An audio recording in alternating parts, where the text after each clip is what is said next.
Nih Gia beli nih. Dia bagi getah nih 3. Ambil sai untuk masuk sini.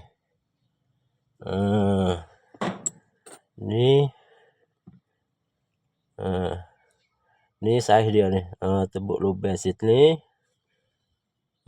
Masuk sini. Masuk sini, ambil. Nih saya pakai nih. Hari-hari dia kecil. Jadi masuk nih kerak. Kerak masuk sini. Masuk sini. Lepas tu ambil ni ya. Ambil ni masuk sini. Masuk.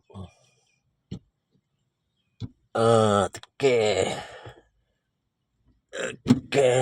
Siapa dia tu lagu ni?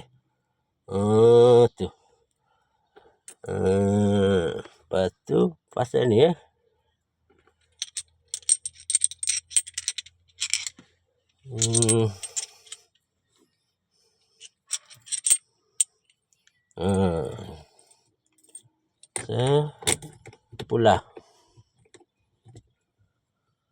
Pulas.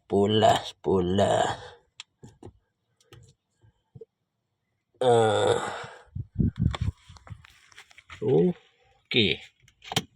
Jadi itu dia. Tak pakai skru apa dah kemah nih. Kejap nih. Nak buka susah ni. Tu dia barang. Ini buat spare part. Tu sini. Kemah ni. Okey tu.